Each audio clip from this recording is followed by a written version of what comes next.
All right, everybody, I promise that next week it's going to be a way more professional intro than it has for this week and last week. But just wanted to remind you, the Narragansett Beer Funbearable collaboration cans with the hot dog candle inside are now available at funbearablepod.com. And thank you to everybody who's already picked up some. We're really, really happy with how many people have been grabbing them so far. We do have a limited supply, so if you want to grab one, you're going to want to grab it soon. And also, don't forget, we're clearancing out our scooter shirt and our Funbearable logo shirt to make some new merch. A lot of fun stuff in the works. Big changes coming soon. Kind of like a Funbearable 2.0 thing happening in the near future. And we're going to detail a bunch of stuff that's going to happen. Very excited for the future. Grab one of the cans and please enjoy our Freaky Friday episode. It's very, I was going to say freaky, but that stinks. It's a fun one. Shit.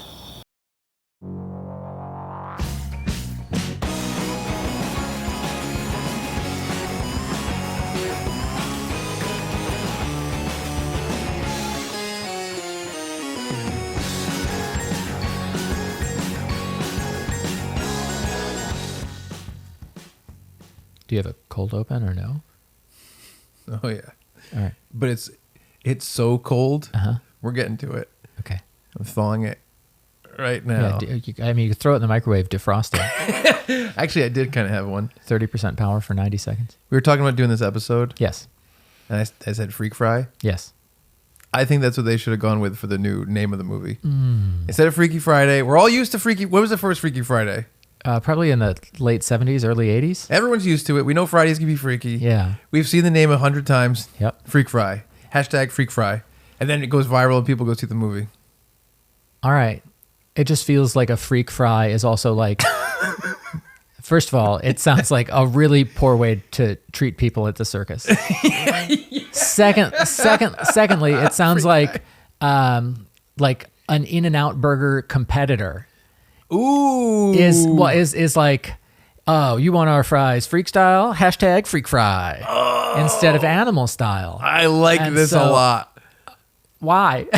It's a terrible idea. If I had two styles to pick from and one was animal and one was freak, yeah.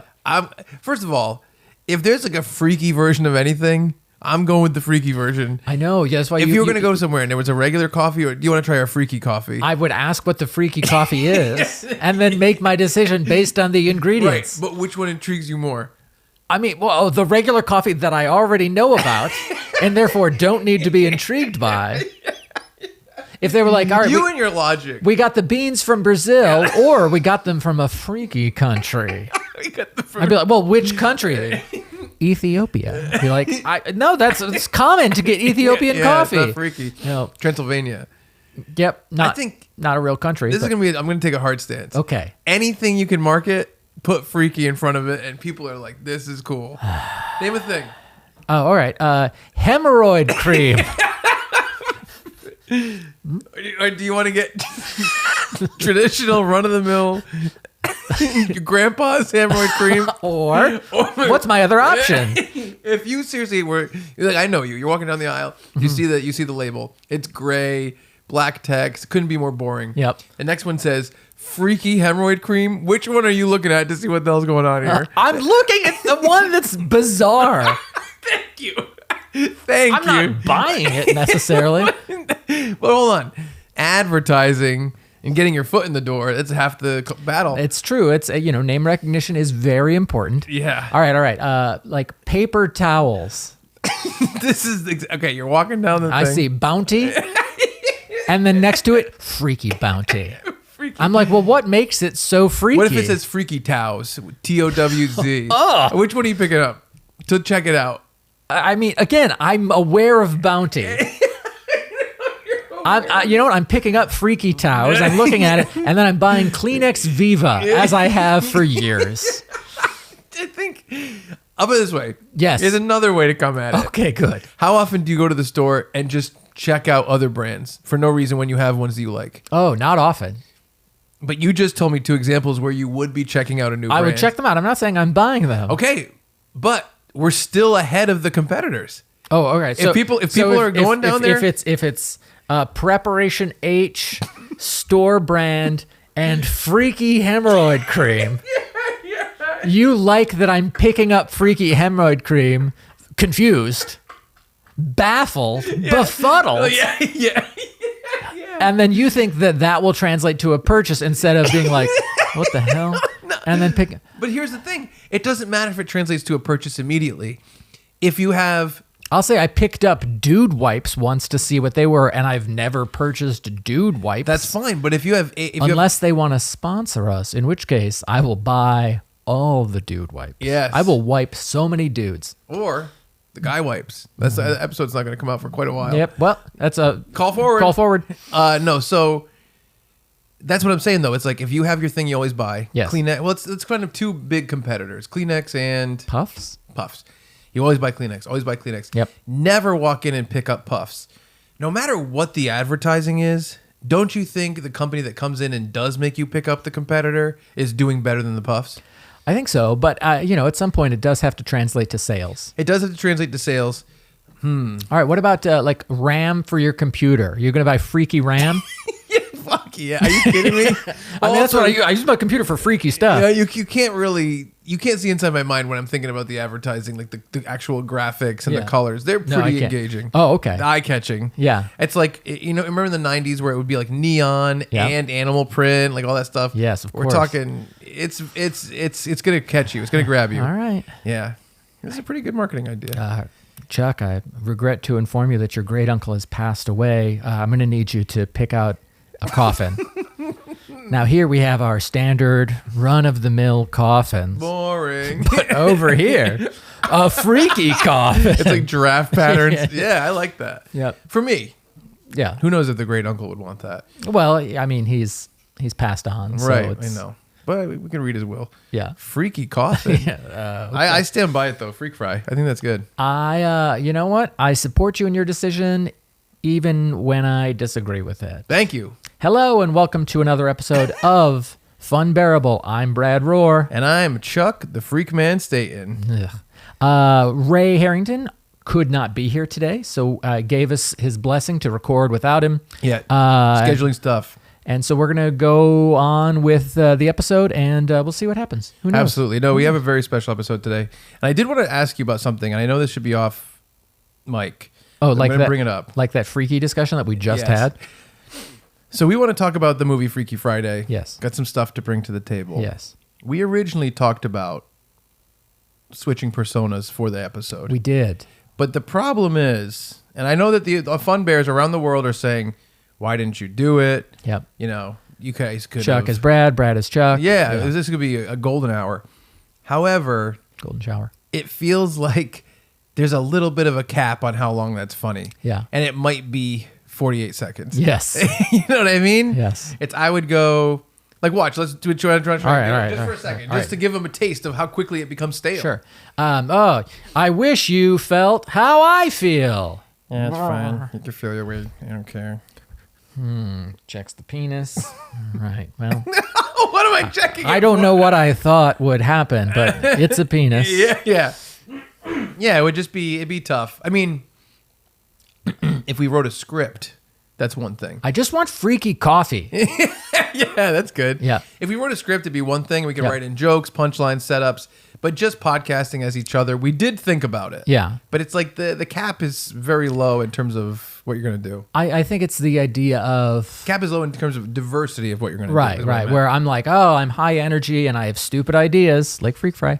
That's and insulting. you're quiet and reserved and Yeah. I want the name brand, gray package, First of all, what- Helvetica font. what name brands are like? I think you're thinking of generics. You're thinking of tissues, not Kleenex or Puffs. Which, by the way, I don't know if I'm brand loyal to a tissue. Yeah. No, I'm not brand loyal to a tissue.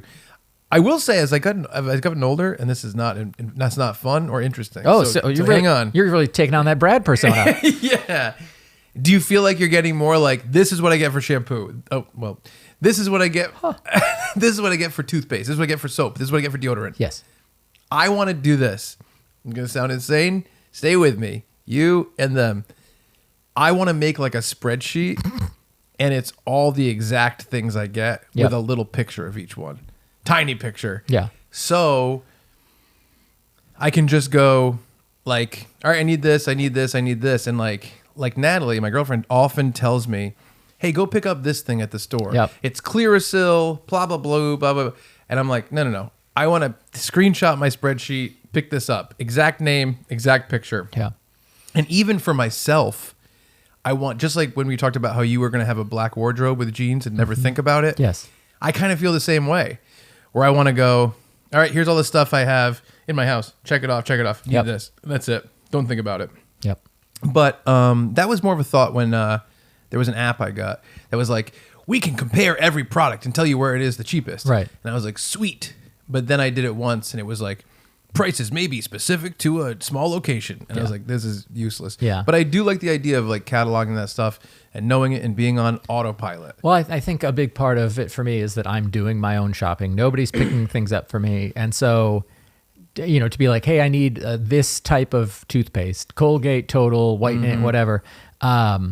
So I'm on autopilot just as my brain normally functions. Oh, that's true. Yeah. You know that I've never been loyal to a toothpaste, and I don't even know if I ever buy the same toothpaste. I literally grab it on the shelf and I throw it in my cart. And I never looked I at feel it. like that's what I was brand loyal to first. Colgate Yeah, Colgate Total. now. Yeah, Same. yeah, same. Wow. For probably 20 years at this point. So if Colgate wants to sponsor us, we'll take your money, Colgate Palmolive. Freaky Colgate. Well, I guess we couldn't call it that. It'd be just like, I mean, we could try to. Work They have some weird flavored toothpaste out there Like what? now, like chocolate chip cookie dough as a toothpaste. That sounds really weird. Is it minty too? No. I would eat mint. So okay. I'm so sorry that I have knowledge of like toothpaste production, but basically Old woman socks. That's one of the flavors. they wanted to add. Smoker's beard. Remember that one? They added detergent to make bubbles because people didn't think it was working if there were no bubbles. And so they flavored it mint to cover the flavor of detergent, and that became like the industry standard. That is bizarre. Yep. That is a bizarre fact. Yes. Roar you know. Yep. That's a mini roar you know. Very many. One fact. Yep. That's really weird. What other weird flavors? I want to come up with them together. I got Smoker's beard. All right, yeah. I mean, cookies and cream makes the least sense for toothpaste because you think of cookies and cream, you think of the little granules of cookie. And the idea of brushing your teeth with that doesn't feel clean. Although with the grit, maybe like sandpaper, it removes plaque. Who Yeah. knows? How about this? We'll come up with bad ones. Okay. Coffin pillow. Yeah, that'll do it. That's not a good one. I said Smoker's beard, coffin pillow, old lady sock. Remorse? Just remorse? Yeah, well, that's like the hip flavors, like, you know, the scents of deodorant that are like wild tree and Wild tree makes sense. All right, wild surf, Okay. Well, surf. freaky surf. It depends. You mean surf noun or surf verb? It's unclear. Okay. And that's the problem. So like remorse is that. I like a remorse. Yep. Let's see. Leftover spaghetti. I was gonna say last week's spaghetti. I was gonna say burned coffee. Yeah, that's fun. Yeah. See, this is, if I had my Freaky brand, this is the kind of stuff we're bringing to the table. Freaky toothpaste, burned coffee, best served hot. Burned coffee. So you're microwaving your toothpaste before you squirt it on the brush. Banana you forgot you left behind the refrigerator. Yes. That's a long one. Black mold. Black mold. That's funny. Yeah. Half black mold. Yeah. So anyway, we were talking about Freaky Friday. So Yes. we wanted to bring to the table today an idea because Freakier Friday either has come out or is coming out. Yeah, I'm not sure. It's when. around this time, Yep. late August. What are we talking about? And Freaky Friday was like a bigger movie with, it was a remake, obviously, with Lindsay Lohan and Jamie Lee Curtis. Yep. And it was like very successful. And it wasn't really for me when it came out. It feels Right. like it was for a different demographic.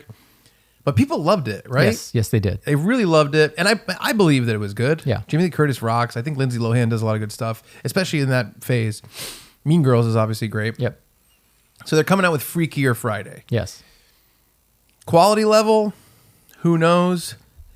I don't know. Again, not the demographic 25 years ago, so probably not the demographic now. Although, But it I could mean, be. I'll say this: the word "freaky" is in the title, so you are the demographic. If I could either see Friday and it's Yeah. like Ice Cube, or it's like Freaky Friday, I think I'd be upset with the different people on the poster. I Yeah. was hoping for a wild version of Ice Cube. Yep. But I think that the idea of the body swapping stuff is fun. Yes. Obviously, it's like a trope. They've done a bunch of it. 18 again, 17 again, Freaky Friday, Freakier Friday, The Change Up, which is a very underrated comedy Yep. with Jason Bateman and Ryan Reynolds that no one knows about. Very funny.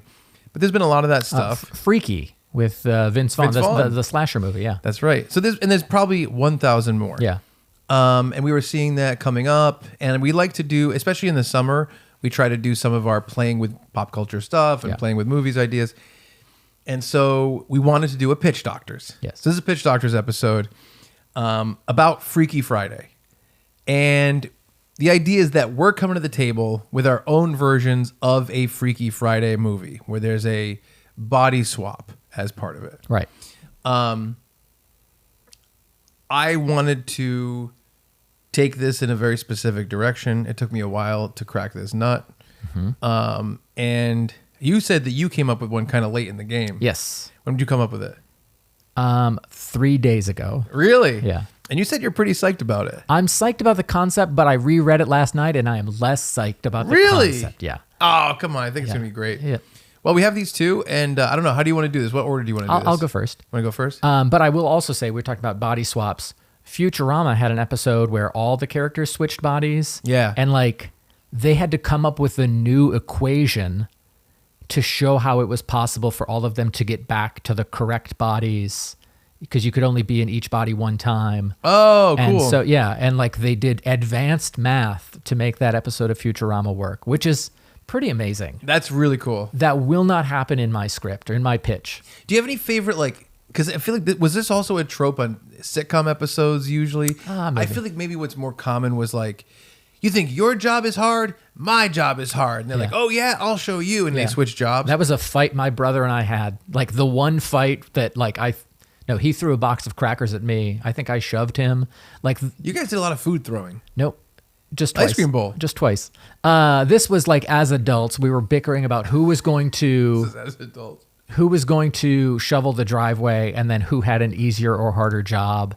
And, you know, it was just both of us were overtired and over hungry. And we got mad at each other about, you think you could do my job. I think I could do your job. And then we switch. And of course, we're both terrible at each other's jobs. Yeah. No, I love it. I honestly think it works best in the context of a show. Yeah. Because I was thinking about it when I was writing this, you know, and we'll get to my concept eventually, but it's like, man, you really want to establish so much to the audience of who the characters are Yep. before they switch. And when you do a movie, you essentially have like the opening, Yeah, you have 10 minutes, if that. 10 minutes to be like, here's this lady, here's this guy, they do this, this is why they're Here's their different. normal day. Yeah. Exactly. And you just switch. But on a TV show, if you're like, well, you live with these characters for 4 seasons. Yeah. Now we're going to do a Halloween episode where they switch. It's so much more fun. It's so much more impactful. So that being said, I think it's more fun for a movie when it's late in a movie series. Yeah. You know what I mean? Yeah. So, you know, if you put it into, what's a huge movie series? Let's say Star Wars. Sure. If you have Harris, you know, if you have Han Solo and Luke Skywalker, Yep. switch personas in Return of the Jedi. That's fun. Yep. That's where I think it's fun. Pretty confusing for Leia. Not really, as far as we know. But that's what I like, and that's kind of one of the things I wanted to keep in mind during this. Yep. I like the idea of establishing a persona before you make the freaky switch. Well, that really, really, really sets me up. Does it in a good way or a bad way? Well, it's tough. I So think it's a good way. here's the thing. The stuff I've done on Funbearable that has had a political bent has not worked. Really? With that having been said, What about Kermit? it is February 2026.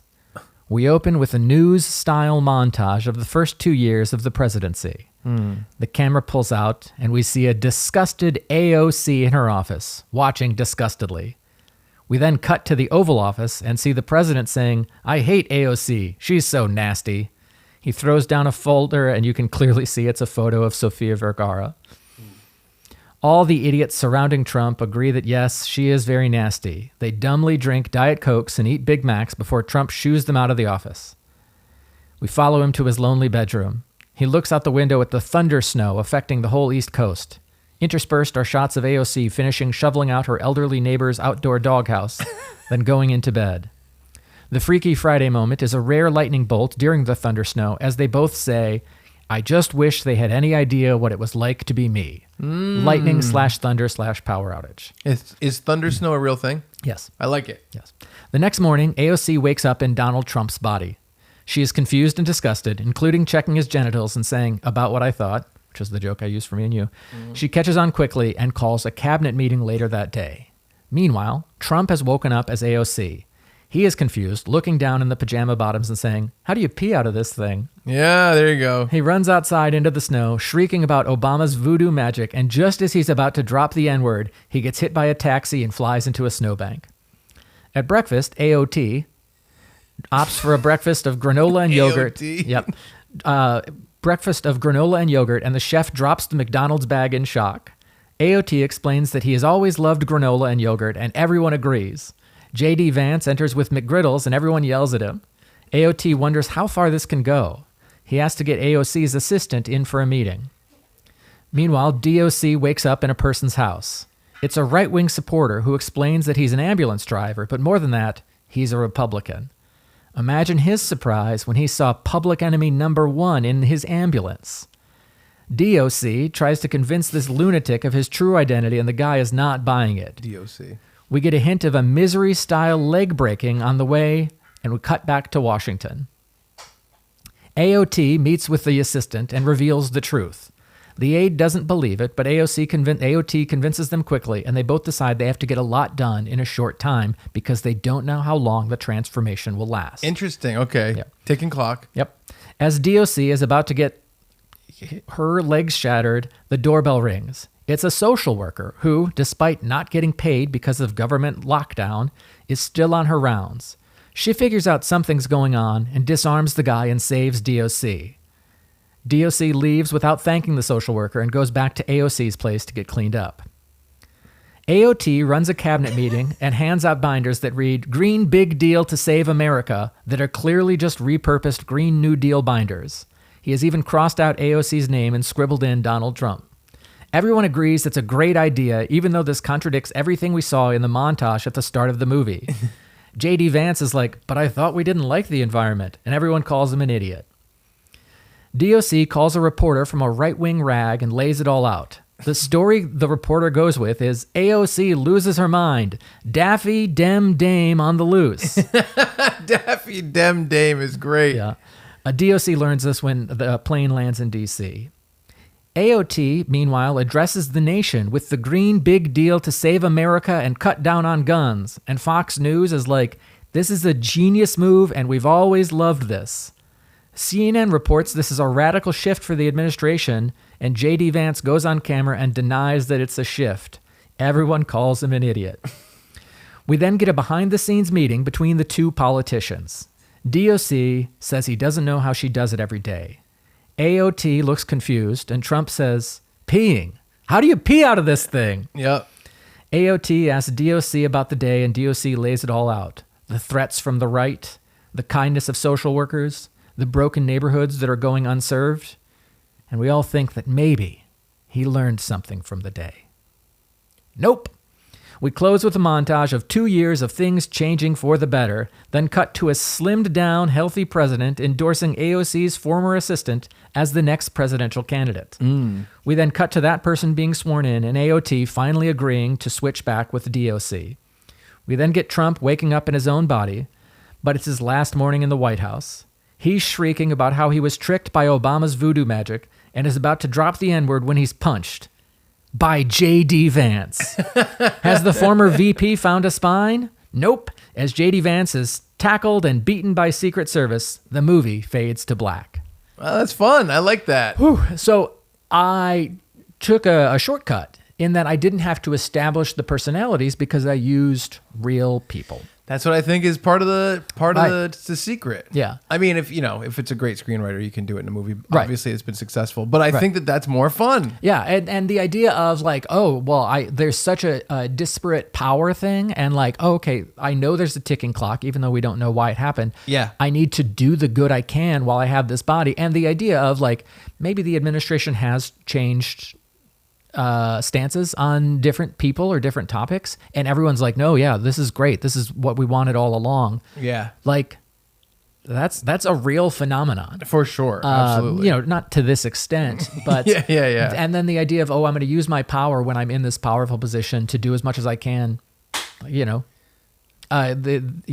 I like it, and that's Yeah, fun. the idea of like, well, how long can it like what can you really do in one day? And the idea of like, oh, I'm not going to switch back because I'm in this powerful position. But that's the face. Yeah. The heel is like, I want to get back in power. Actually, that's funny. It's like Face Off. Yes. Because at some point, Nicolas Cage is in jail. Yep. Actually, the good guy in secret. And then John Travolta comes to taunt him and be like, "No, I'm going to live as you because look at the life that I have and look at the power that I have." Yeah. Wow, is Face Off as Freaky Friday? Face Off is somewhat a Freaky Friday. By the way, there's a Good Day, good something. An Aziz Ansari movie's coming Yes. out. Seth Rogen. They Okay, switch this- bodies. Keanu Reeves is an angel. Yeah. This is so funny because we planned this a couple weeks ago. We've been working on it. Yeah, yesterday I saw this trailer. It's Yeah. a theatrical release. Yep. It's Aziz Ansari and Seth Rogen as the leads. Yeah. And essentially Aziz Ansari is like very poor. Yep. And Seth Rogen is very successful and rich. And they switch bodies Yep. due to Keanu Reeves as an angel. And I'm like, they're doing another Freaky Friday. Yeah. Well, they don't switch bodies. They switch lives. They switch lives. Yeah. That's right. Yeah. Okay, that's right. So it's not exactly Freaky Friday. You're right. But they're doing another body switch, and it's a mainstream comedy being released in theaters. Yep. Which I'm really shocked at. Yep. I was like, when was the last mainstream comedy? Right. I'm very excited for it though. I was really surprised to see that cast, Yes. but I think it's going to be great. Yeah, I was stoked. No, I love it. I love the trailer. But my Freaky Friday, which can never be made due to various libel reasons, probably. I could probably say it's a satire. Yeah. But to me, it's the idea of like, what would they do? Oh, that's great. And No, it's fun. Yeah. And, obviously, I only had 2 pages. So if people are like, well, the policy would, suspend your disbelief with me. Yeah, Like, it's fun. We're in a body switching comedy. Don't be like, well, Congress passes the laws, the president enacts them. I usually write it in. I usually even write in like, shut up, we're having a fun time. Yeah. No, that's fun. I like that a lot. That's very fun. You'd have to make it, I think, in the context of like a TV cartoon. Yeah. That's the way that you actually, actually execute something like that. Yes. Yeah. So Robert Smigel, if you want to do a TV Funhouse Robert extended episode. 1997. Yep. I think it would be fun if everyone across like both sides switch sides. Yes. And then it would be funny if somehow they started getting influenced in the other direction. Yeah. That would be the fun thing to do. Yeah. And then there'd be like one person on each side that's like, this is crazy. And they're fighting for it to come back. Yeah. In terms of the two warring political sides. That'd be fun. So this isn't super related to this, but just thinking about movies and coming up with concepts. Okay. I was walking in Staten Island the other day with Natalie, my girlfriend. This doesn't sound related at all. And Okay. we were on the beach. It was on a boardwalk. We're walking, and we're kind of talking about stuff. We're just talking about our lives. And she told me, and this isn't about swapping identities or anything like that. She told me, she's like, yeah, I came up with an idea for a movie when I was a kid. And I always thought about it. I always wanted to make it. She's like, it's I'm just hooked. She's like, it's just fun. I just thought it'd be fun. It's like a dumb little idea. And I was like, okay, what is it? And she goes, the name of the movie is called Volley Girls. And it's about these like the cool girls in school in California and how they care about makeup and how they look. The worst. And they're forced to join the volleyball team, which they don't want to do. And then they become good at it, and it makes them care more about, the people that are part of that world, and Right. the people who are less concerned with like superficial stuff. Okay. And I was like, the fact that you came up with this is the cutest thing Yeah. I've ever heard of in my entire life. But also, that's the type of movie I think that gets bought and made. Yeah. Where it's like, oh, this has a clear hook. Yep. It's kind of, a story that people are familiar with, where it's like these people that are popular have dumb values. They're forced into this situation. Their values grow and they progress as human beings, whatever. And I love the idea of volley girls. Yeah. I think that's such a fun thing. Like I said, I think it is kind of a classic. What are you gonna say? No, I like it. Right? Yeah. It's definitely fun. And she's like, I don't know. She's like, I just came up with this concept.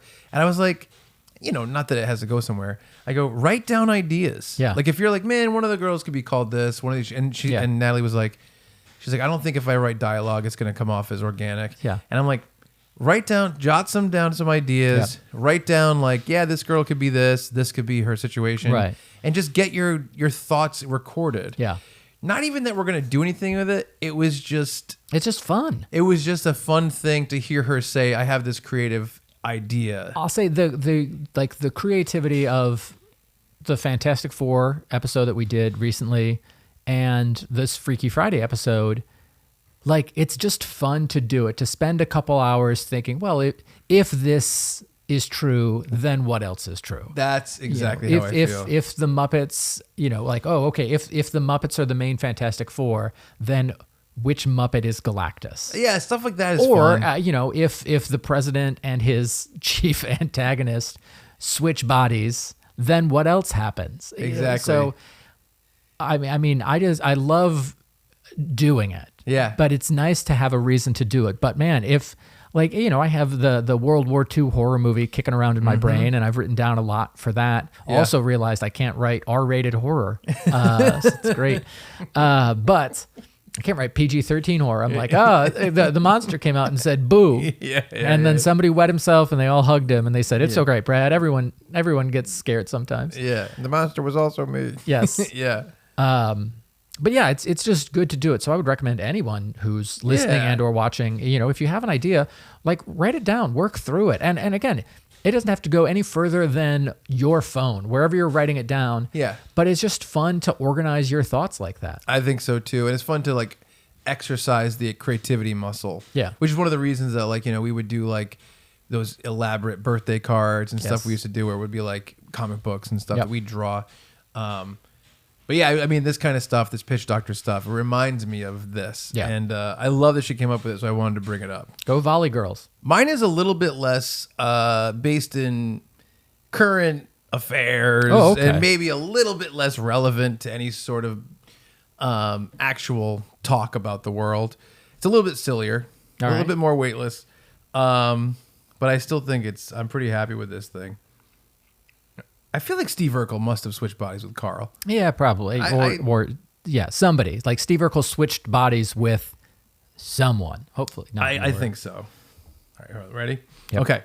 So this is your Freaky Friday pitch. This is my Freaky Friday pitch. Okay. I'm having fun with this. You're not going to know the title for a little bit. All right. I got to pepper it in. The opening is, extended. And then I'm gonna establish the rules. I'm gonna establish the characters and the atmosphere, the setting, and then we're gonna play with it a little bit. Okay. All right, you ready? Yes. A space vehicle comes into view. It aimlessly floats with no one at the controls. We see the inside of the spacecraft. Red lights are flashing. There are bodies everywhere.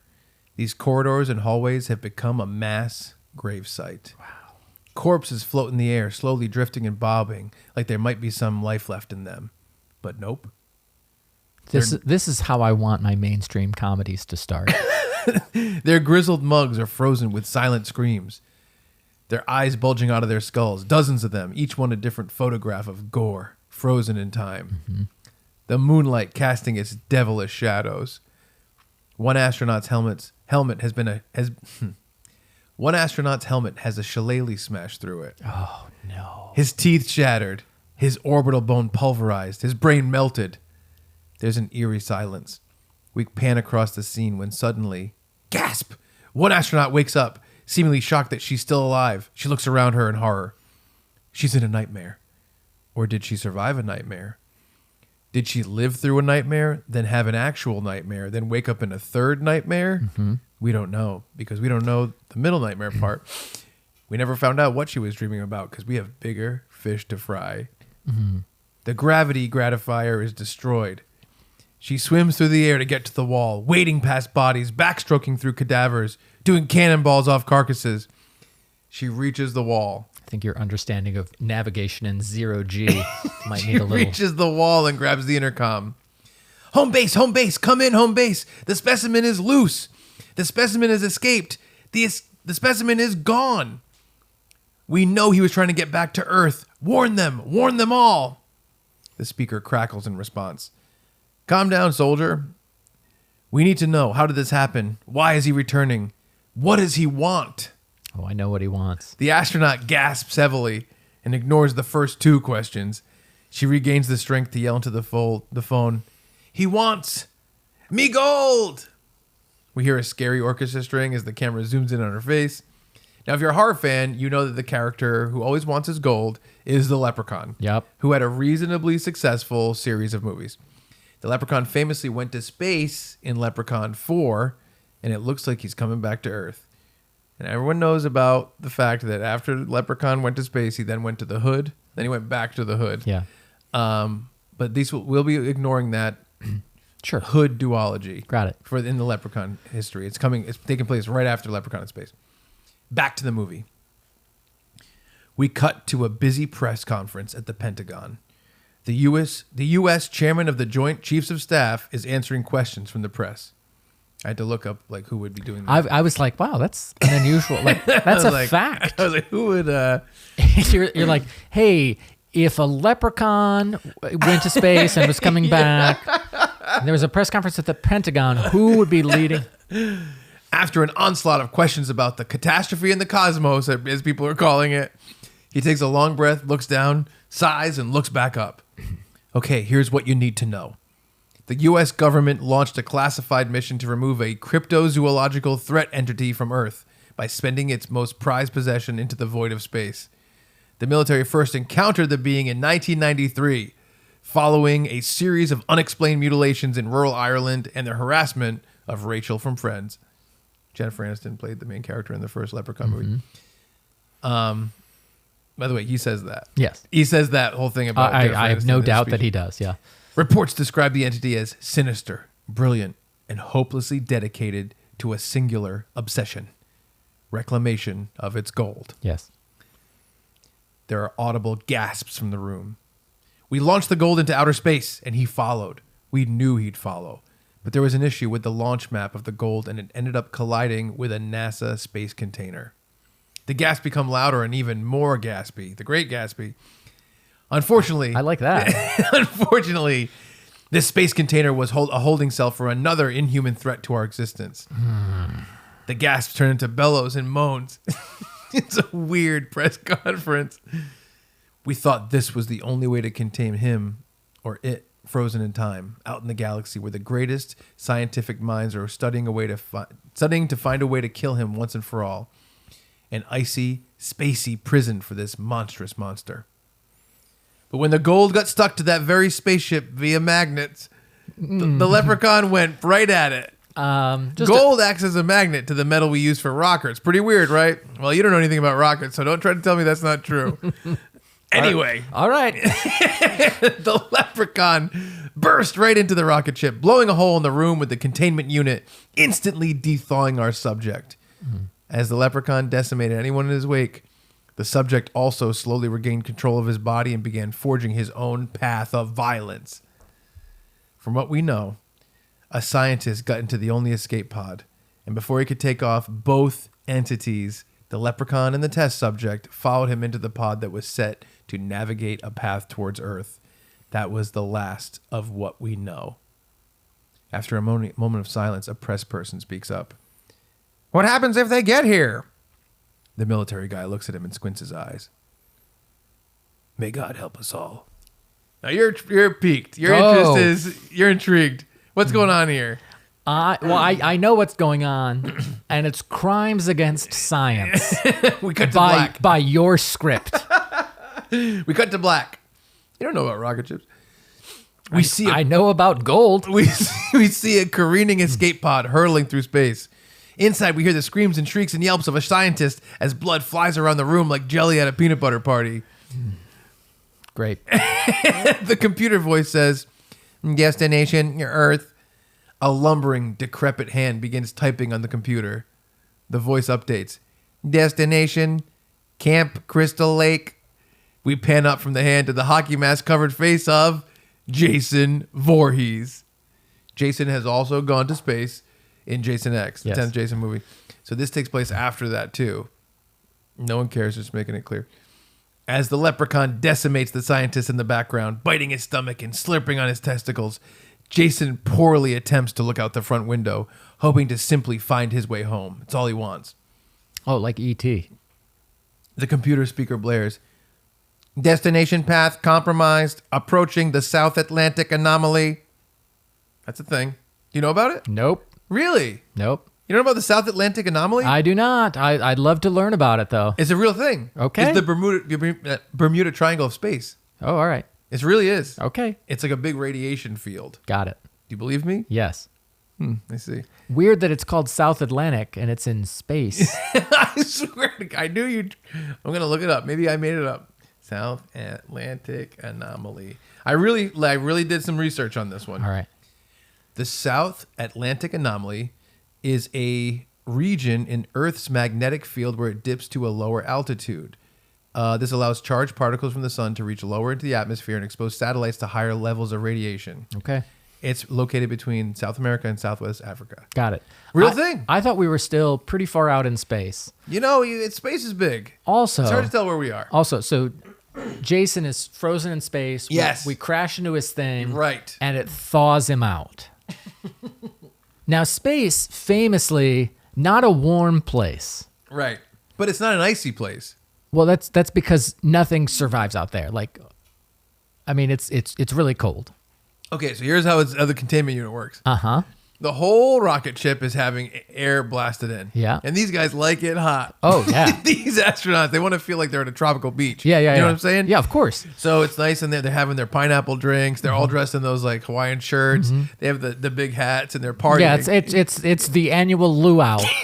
The space luau. Yeah. Thank you. So they're having fun. Yep. They're testing Jason 24/7. Yep. You got to give these guys a break. Come on. Oh yeah, that's true. So they're pumping in the it's hot in their air. union contracts. So they're pumping in like they have a pig on a spit. You know what I mean? Yeah, okay. They have tribal boys helping. Yep. That's weird because Yep. it would cost a lot. Very weird. Yeah. So it's all pumped into hot air. The gold hits the spaceship. Yep. Goes inside. With magnets, Right. magnetism, somehow. Breaks the containment unit. Yep. The ship. It has one of those robots that fixes the thing, okay. like All right. Tony Stark's armor. Yeah. So like Tony Stark has the armor. Yeah. It fixes the hole. Okay. But the containment unit. Yeah, okay, now- the luau Yep. gets in the smell of the pig. Yeah, That's well, gonna wake you up well, too. Yeah, oh, definitely. And he's floating out like led by where his nose would be. Yeah, and also like it hits like the tray of food. Yep. And the hot pineapples on the ham. Oh, they go on his eye hole. Yeah, exactly. Yeah, it's very funny. Yes. All right. So All right, I'm back on board. all right, great. All right, destination path compromised, approaching the South Atlantic anomaly. Jason is confused. Sure, he can type Camp Crystal Lake into a computer, apparently, but he doesn't know all this space mumbo jumbo. Nope. Do you want to cancel navigation path? The leprechaun bellows at the scientist. Where is me gold? It is recommended you cancel navigation path. Do you want to cancel navigation path?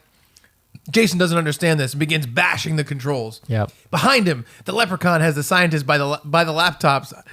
I don't know why. Probably supposed to be lapels. That's right. Yep. But I mean scientist, laptop. Yeah, he's got a laptop. Yeah, he's got the Nathan Fielder. Yeah. The leprechaun has a scientist by the laptops. The scientist, whose testicles have been sufficiently slurped, Yep. weakly mutters, It's on the outside of the pod.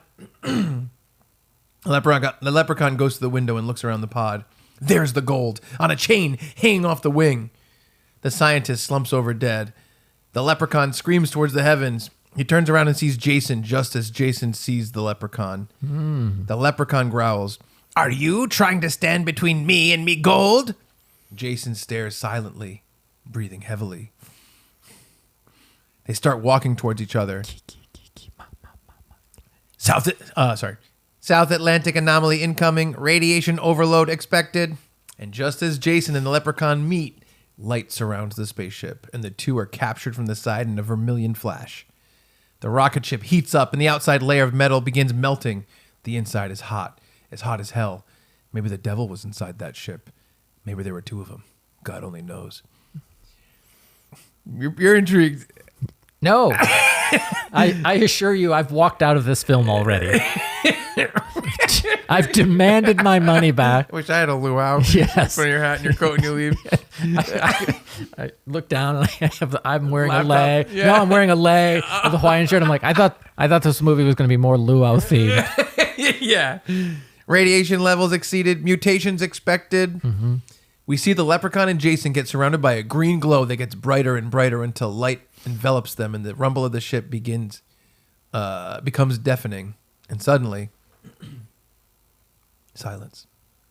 We open on a sign, Colorado Springs. I wanted it to be across the country, and I only know Colorado Springs. Really. Yeah, of course. Well, Colorado in general is where I'm the most comfortable and knowledgeable. Far in the distance, we see something hurtling towards Earth. Way more than Rhode Island. Well, it's across the country. Yeah, I know. It's a piece of the rocket ship. It crashes into the dust and dirt on the side of a mountain. Bam! Whack! Clammo! Mm-hmm. The hunk of metal bounces and skitters and finally stops. The leprechaun and Jason slowly stumble out. They gasp and slowly stand up and look at each other. Jason speaks up. "Aye, look what you did. Where's me gold?" And then Jason stops and looks at the leprechaun confused. The leprechaun stares back blankly. Jason walks over to a stream and looks at his reflection. He screams, "What did you do to us?" The leprechaun slowly walks over and looks at his own reflection in the water. He seems confused, tilting his head to the left and then looking back towards Jason. "It can't be. I don't believe it. I can't believe mine own eyes." A beep is heard from the remains of the escape pod. Jason runs over and looks at the screen. "Navigation to Camp Crystal Lake completed." The leprechaun looks around. Jason looks around. Yep. "This need be a lake. This be a mountain." The computer continues. "Escape pod damaged. More than 50% of pod missing." Jason, whose body seems to be inhabited by the soul of the leprechaun, Oh, is that what's happening? looks on the outside of the ship where the gold was stuck on the wing. The entire side is gone. "The rest of ye pod must have landed in Camp Crystal Lake." He looks back at Jason and the leprechaun's body. "Along with me gold. All because ye were acting the maggot." Now that's a Irish phrase, acting the maggot. Sure. It is. Yeah. "Now we're benjanxed across the continent." Another big Irish phrase. I did a lot of research I this can time. tell. Yeah. I can tell. The leprechaun's body, inhabited by Jason, walks over and reaches up. Jason is confused. "What you want, you wee lad?" He bends down, and the leprechaun is reaching for the hockey mask. "Ah, you're right. We're all arseways, aren't we?" That's 3. Yep. Jason hands his mask to the leprechaun, revealing Jason's disgusting face. One eye lower than the other, 10 teeth pointing in different directions, a crooked nose that's hanging off, a.k.a. Brad's dating profile There we picture. go, yep. Hacky? Yes, Ray wrote that line. I didn't have the heart to cut it. Anyway, after being handed the hockey mask, the leprechaun takes his hat off and places it sweetly upon Jason's head. He stands up. Jason Voorhees, sans mask, stands tall with the leprechaun's hat. He looks down and we see the leprechaun with the hockey mask on. They stand next to each other. The Jason Con and Leprehees. The Jason Con speaks up. "I think we're both looking to head to Camp Crystal Lake." The Leprehees nods. "And maybe we should get this whole soul swapping thing taken care of." The Leprehees looks down at his body, but then Jason Con picks up Leprehees and puts him on his back. Of course. "So we better start walking. We got quite the journey ahead." Yep. Are we coming up to the title? Cut to black. Yep. Title hits the screen. Yep. Freaky Friday the 13th. Yeah. Leprechaun back from space. Very good. Very good. I don't know that I'm going to applaud. Yeah. So Let the record show this is reluctant applause. well, it's really funny because I came up with the idea of Freaky Friday the 13th. Yes. Right? Very excited about this. Of course. And also perhaps a little bit of a preview into our Halloween plans. I thought you were going to say perhaps also a little bit high. Yes. No, a little A preview. little bit zooted. Yeah, for what's coming up this October. And so I was like, okay, cool. Freaky Friday the 13th. That's a funny hook. Who is he going to switch souls with? And I started working through it. And I'm like, well, the main guy in the series that kind of is the only person that really has challenged him, like as a human being, is Tommy Jarvis. Yep. That's the character. People don't know who that is. Nope. Also, like, what are his attributes? Yeah. Like, what are we talking about? You know, it doesn't really make any sense. Then I'm like, okay, who else? Freddy Krueger. Freddy versus Jason. Yeah. Already happened. That already happened. What's going to happen if you put these two together again? It's you know, Freddy versus Jason was funny. Yeah. You know, I mean, I think Jason might be part of the problem too, is because he doesn't have any. Yeah. You know what I mean? Like, so putting him just in another guy seems boring. Right. So I was throwing it back and forth to you. Yes. And you were like, well, you could do anybody. What about the Leprechaun? And in my head, I was like, that doesn't make any sense. And then I was thinking, I was like, oh, you know what? What if I just looked for similarities? And I realized that there was Leprechaun in space and Jason in space with Yeah. Jason X. And I was like, that's a funny way to connect them. I apologize to humanity for my role in what just happened. And I think, I was like, space, that's a pretty good place where you come up with like a weird thing happened. You Yeah. know what I mean? That's also good for that. So that's what I came up with. They're in the United States. Yes. They were in space. They got back from space. The gold was in the part of the space pod that went to Camp Crystal Of Lake. course. Is that supposed to be in New York It's near New York. or New Jersey? Yeah. Around that area. Because he takes the boat from there to Manhattan. Yes. So what we have here It's failure to is- communicate. is a buddy comedy Yes. a road trip. Yeah. with Jason Yep. as the Leprechaun. The Leprechaun is Jason. Yep. And they're trying to get to Camp Crystal Lake. Okay. Shared goal. Yep. Jason wants to get there to go home. Leprechaun wants his gold. Yep. And so they're going across. They're starting in Colorado to New Jersey, New York. Yep. So I feel like there's a lot of space for the Leprechaun and Jason to have some shenanigans happen. I'll say, I regret getting invested in this, but here I am. Yep. Here you are. So they're driving through the heartland of America, Uh-huh. some Nebraska-ish, Yeah. Iowa, one of the flat states, one of the prairie states that has a lot of crops, including one, corn. Who do they meet? The Children of the Corn. You got it in one. Now that's interesting. And so, they're doing their killing, they're having fun. Wow. Okay. They keep going. I don't have another like mid-America, but they get to the East Coast. Wait, which one can talk? Jason Kahn or Leprechaun? Jason Kahn. Jason Kahn says, I know a guy who has some experience in the soul swapping department. Oh, now you're jizzing in my soup. I would never. No, I mean, it's fun because I don't want this to just become everybody. Right. But pulling in the voodoo guy from Child's Play Yeah. is very fun. Yeah. I mean, I was going to pull in Chucky himself, but Oh, to help him? yeah. Oh, now, okay. That's really good. Yeah. Wow. But I think if you do Chucky, you can't do Children of the Corn. Yeah. Like I think Chucky would be the surprise cameo. Yeah, you're right. Third act, maybe. Yeah, or even post credits. Like basically, if they don't reset and they get to the thing, they probably fight. Like with the idea that like maybe the gold has destroyed Mama Voorhees' cabin, and Jason Yes. is very upset, and the Yeah. leprechaun just wants his gold. Yes. Or you know what? I think they find some camping teens who are near the gold, or maybe one of them finds the gold, and boy oh boy, those teens are in for a rough day. Yes, I think it's funny because the Leprechaun series is so bizarre. Yes. And like they're just like doing stuff and throwing it out there that there's not a lot of consistent aspects to it. It's like he wants his gold. Yep. But there's not really like there's not really tropes for the series. Right. It's too random. One of them is he goes to a casino, which makes perfect sense. Yes. One of them he goes to space. He goes to the hood twice. Smokes weed, I guess, in both. But Jason has a world where all this stuff is established. The camping thing, there's a lot of stuff like that.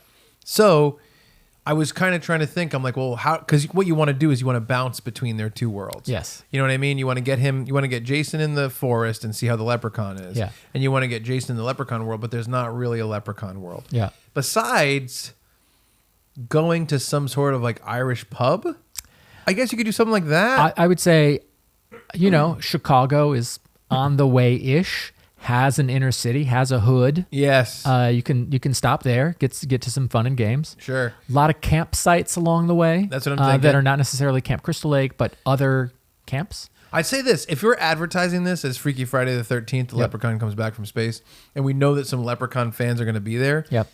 The leprechaun's little. Yep. And in the first leprechaun movie, which has got to be the most popular, Yep. you'd have to imagine. Yep. He does some little stuff, like he pogos on a guy, and he does stuff. Yeah. What if we get the Jason Con to do some of that stuff? That's fun. Nice callbacks. That's fun. And they do one of the things they do in the Leprechaun movie, in the series at least once, is they throw a bunch of shoes at him. Yes. So he grabs them and starts shining them, and he lets them get away. You could do that to Jason Con. Yep. That's fun. But yeah, then the Leprechaun, Yep. Jason in Leprechaun's body, we do have to get him in situations and campsites, but I think his physical attributes should play a really funny part Yes. in how he fails at doing what he normally does. Yeah. And what'll probably happen is like he'll go after some sexy teens, he'll fail in some funny way, they'll be laughing at him, and Yep. then Jason Con will come up behind Yeah. them Yeah. and They're working as a decimate. team. Yeah. They'll work as a team the whole time. I think by the end there's tension. Then you're right. They get to Camp Crystal Lake. Yep. There's some sort of big thing where you're right, like the gold destroys something, or maybe something destroys the gold, whatever Right. it is. And they start fighting. And I would imagine, and just hear me out on this, do we have an actual antagonist to these two, like a cop or an FBI guy? I mean, I think the government, your Joint Chiefs guy, oh yeah. is So he's chasing the whole time. well, and he's got to basically, a representative from the government is following them and, not quite catching them. Yes. And then at Camp Crystal Lake, Yeah. that's, they're looking at the map and they're like, this is where they're going. They converge there, and either maybe they capture both, and our post-credit scene is them in their prison cells, and Chucky is like, you guys want to swap souls, whatever. The idea is you basically, one doesn't succeed at the expense of the other. Either they both succeed or they both fail. Okay.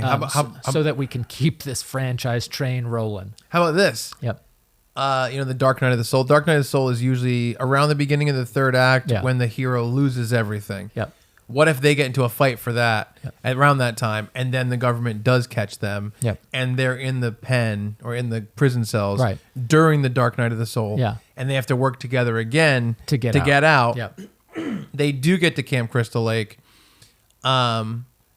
and maybe something. Yeah, it's funny because now Man. I'm thinking there has to be another complication. So they're in cells next to each other, Yeah. and they're talking, the big one is talking, and he's like, we'll never get out of here. If I only had me gold, I could fashion a key. oh yeah, And the other one pulls a piece. He's had a piece of gold in his mouth the entire time. Yeah, or a gold tooth. Yeah, hands it over, fashions a key. They get out, wreak havoc. Working together. Yep.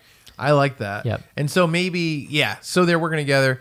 I want them to. It's weird though. If they get out, they work together. They get to the end. Doesn't something else have to happen? Yeah, something. Either they have like an emotional parting. Like the real treasure was the friends we made along the way. You, me. Yeah, or one sacrifices himself for the other. Yes, I like this. But it's not as noble because they can't be killed. Yeah, yeah, I know. Something like that happens. Yeah.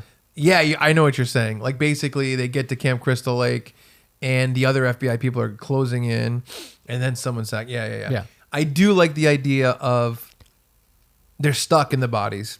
Yeah. Try to think if it should be.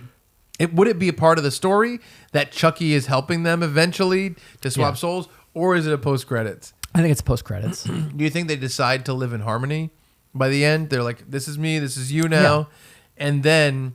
Maybe the post-credit scene is like they're missing something, or they're bummed that they're Right. not who they used to be. Or they want more gold and realize they work as a team. Yeah. Like, hey, check out this camp. Yeah. It's located just down the street from Fort Knox.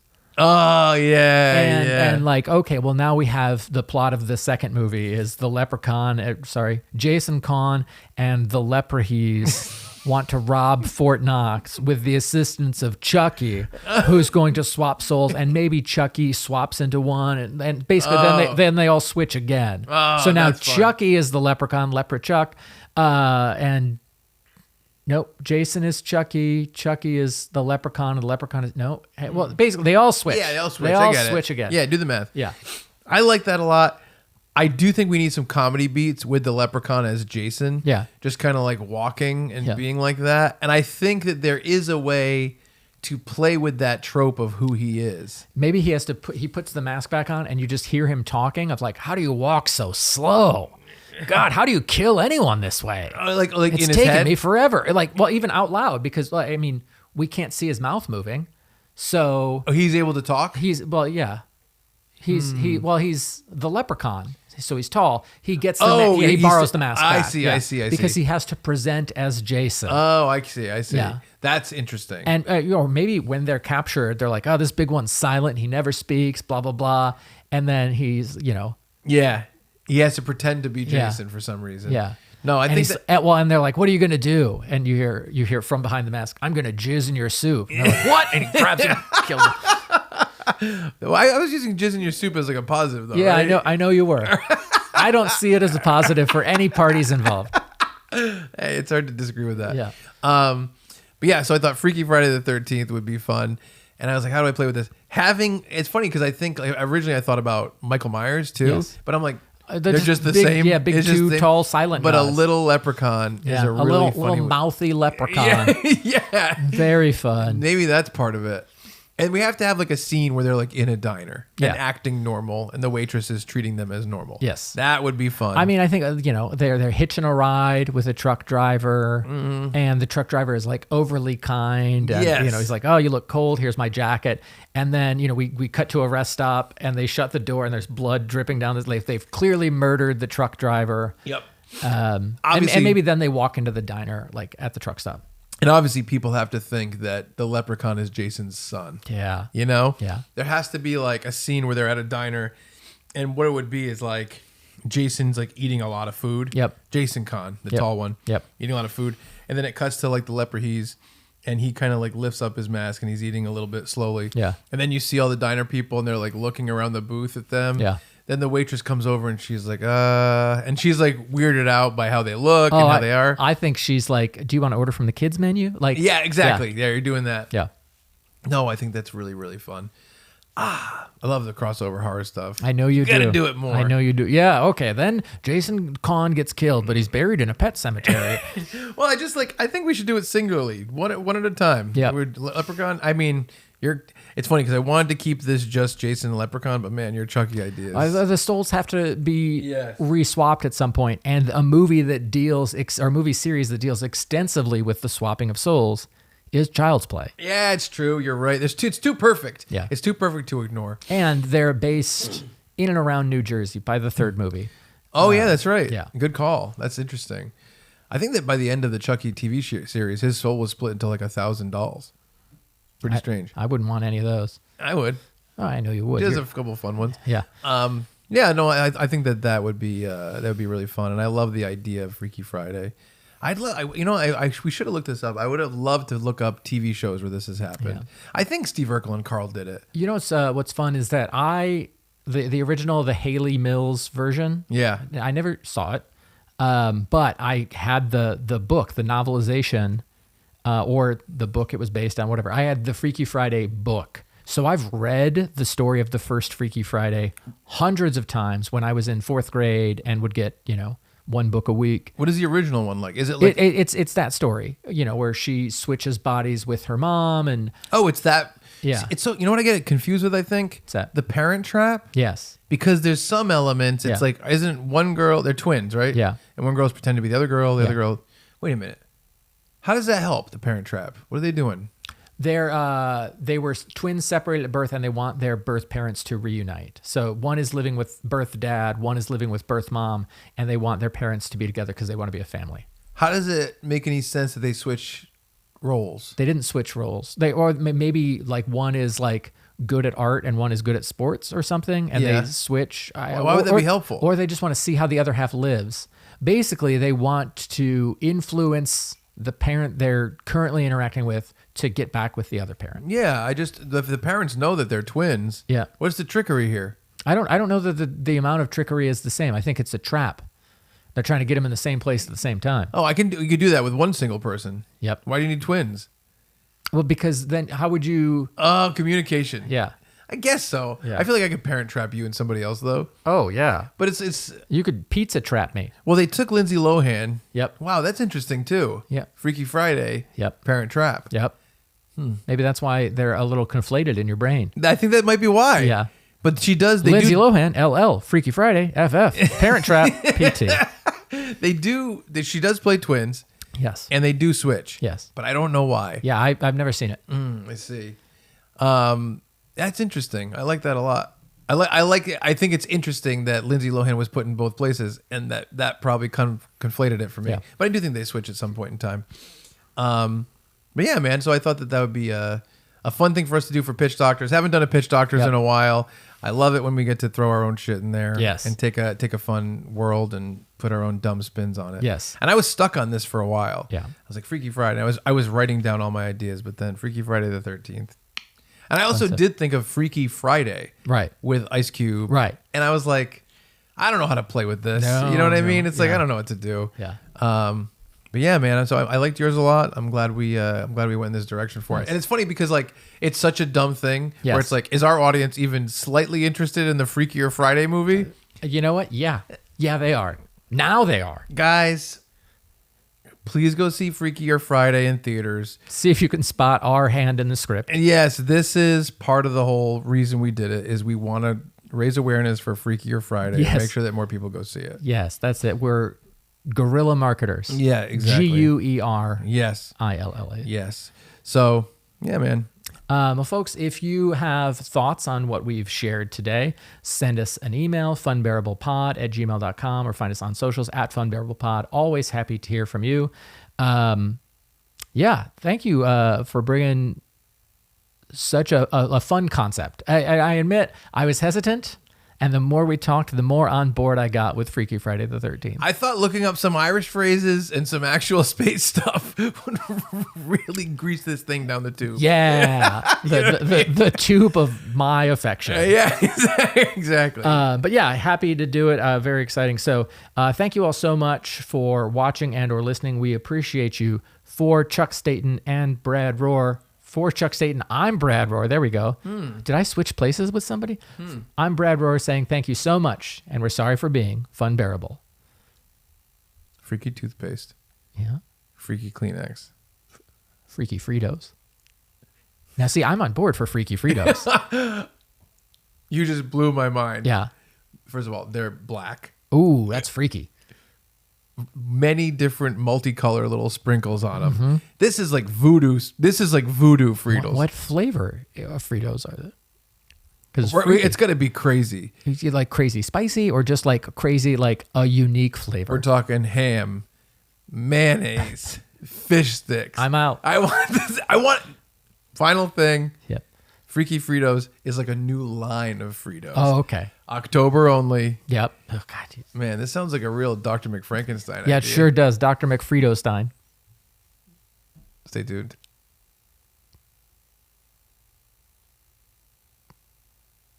I won't. That's